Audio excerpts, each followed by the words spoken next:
Michael, let's start with this. You're already the #1 in this space. Why is scale so important? Well, it gives you the overall capacity to really invest in systems, and it gives you a forgiving environment. We're now in 31 states before this deal, with 325 different contracts in those states. So that diversity. It's not like a fund that has many stocks. If one has a problem, the company's fine, and you learn from the others.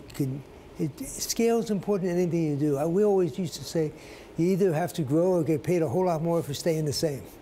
All right, so how do you make that case now to the regulators? You said already this is going to be quite a long process, closing sometime in the first half of 2020. You go from #1 to #1+. What's the pitch to antitrust regulators? Where we're going, there's some overlap, there may be a little breakage, but we're going into new markets. We're not going to have more than 60% share of market in any particular area. So you work on that. You worry about continuity of the recipients. We have the systems and capability that will only help the WellCare members, the ones they currently have, get better care, higher quality. So there's a case to be made. And in this case, there's not a big antitrust issue. Because you have to remember, we do not set the rates. Every state, the federal government requires they have multiple choices.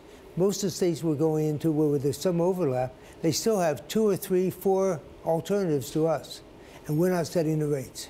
Do you have a sense yet of what size of divestiture package you'll be looking at when this is all Well, we said there'd be $500 million in synergies, and that the dis-synergies, which would be breakage, are included in that.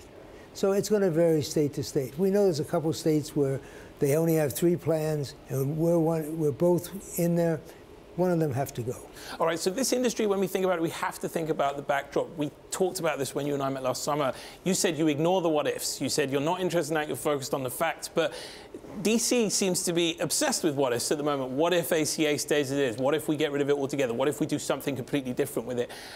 How do you pick the facts out of the dialogue in DC at the moment? Well, I'm looking at this court case. I haven't talked to anybody that doesn't believe it's going to get, if it doesn't get reversed at the 5th District Appeals level, it will at the Supreme Court. It's going to take several years. I'm not going to sit on my hands and do nothing for a couple of years for what might happen there. So I'm reasonably comfortable on that. You look at what they're talking about, Medicare for all. Well, the numbers I've seen said it's somewhere at the low end, $25 trillion over 10 years, and at the high end, $38 trillion. And the whole budget for the 10 years is $58 trillion. So the cost, we can't afford anything like that. I see it as a political play. So you look at all that and you say, what we're doing still makes sense.